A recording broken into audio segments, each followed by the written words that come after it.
Hey everyone, this is David. Welcome back behind the velvet rope. Let's just get right into it today because we are joined by the one, the only Jessica Clark. That's quite the intro. Hi, What? David. Hi, what's going on? Where are you in the world, first of all? Are you in LA or are you somewhere else? I live between LA and St. Pete Beach in Florida. We're opening, and my wife and I have tattoo and piercing studios. So we have one in Los Angeles, and we have this big, fancy mobile unit, and we're opening another studio in St. Pete. So that's where I am right now, kind of I doing double duty. saw I saw on your Instagram that you're like in the middle of renovations and it looked great until you turned around and I'm like, man, you have a lot left to go, don't you? I know, and it's one of those things where it's a disaster, and then all of a sudden it's done. So I'm just holding on to that and reminding myself that it will be done.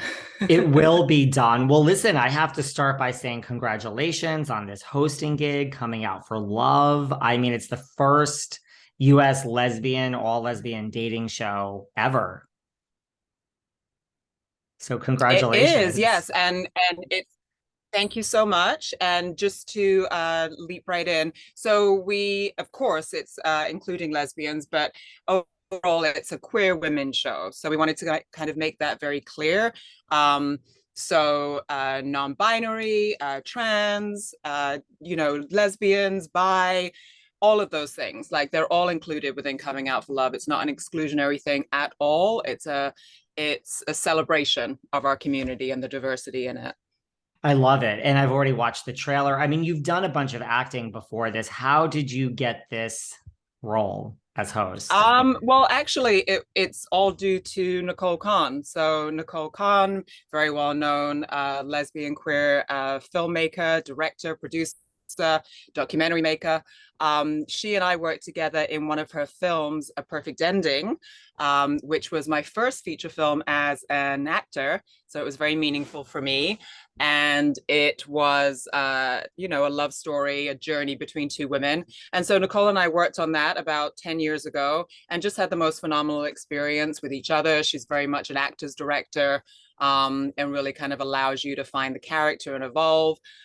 So we had such a good time. We've kind of kept in touch over the years and, watched each other's work and all of that. And then she came to me with Coming Out for Love. And I was thrilled about the fact that there was going to be a show, by us, for us. In the hosting, I was excited by the possibilities, but I was also quite nervous because although I did a little bit earlier in my career, as an actor, you're inhabiting a different character, you're speaking words generally written by other people for that character. And so there's a vulnerability there, of course, because you have to go to deep places, but it's not you that you're showing, whereas with hosting, it's kind of very much your personality and very much your what you specifically as an individual bring to the table. So I was a bit nervous about that. But I had a phenomenal time. Well, I mean, that makes a lot of sense. It is a different skill. Like, did you do anything to prepare? Like, did you look to other hosts? We have like Ryan Seacrest, American Idol, like the obvious comparison, Chris Harrison, The Bachelor. Did you watch these hosts of the past? Did you talk to anyone? I didn't really talk to anyone specifically. I'm aware of those hosts, obviously, because they're sort of so embedded in the mainstream culture. But I honestly looked more to the women female hosts. And so Kat Deeley, I'm from England originally. And I remember Kat Deeley in her very first hosting gig, and she just always just seemed so at ease and so genuinely interested in the contestants and the not characters, but the people on her shows. So that, and then Padma Lakshmi has always been an inspiration, a Southeast Asian woman. I have that in my heritage. And she kind of embodies this different sort of calm, regal energy, but equally interested and very passionate about food. So I just sort of tried to take the things that drew me to those two hosts and just kind of embody those a little bit and what that meant for me. So I don't know. We'll see what people think. Well, Nicole says you are a cross between Kat and Padma. So that's a pretty nice compliment, right? It's a huge compliment. I'm very lucky to have Nicole in my corner. She is a cheerleader for many people, including me. So I'm very grateful to her. We love a little cat, Deeley. Oh my gosh, right?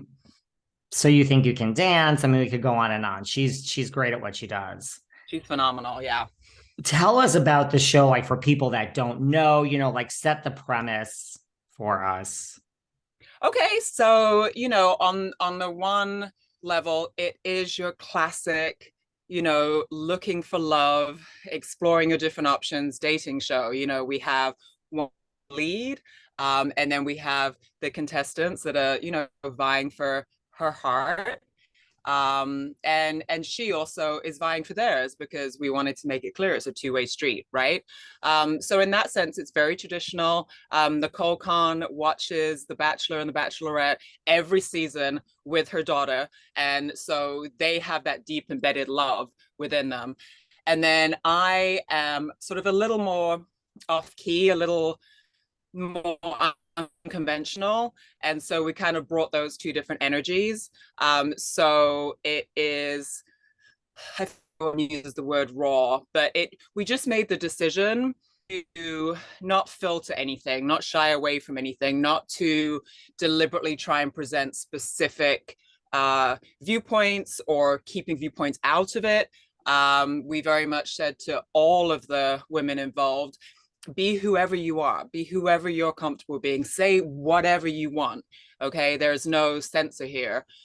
So I think in that sense it's quite different, and because we're not a cis het presenting show, which I know they're making some changes now in many later seasons, but traditionally shows like that have presented a very specific idea of what it is to be a man, what it is to be a woman, and what you should be looking for.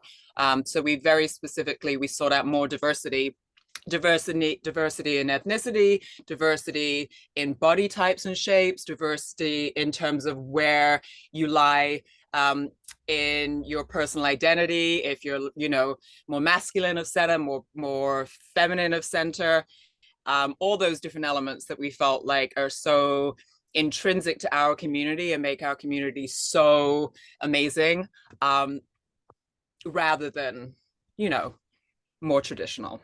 Yeah, absolutely. And I took that away from what I watched so far. And I mean, you don't shy away from issues. I mean, you get into, I mean, it's a dating show, but there are issues of race that come up and, Mm-hmm.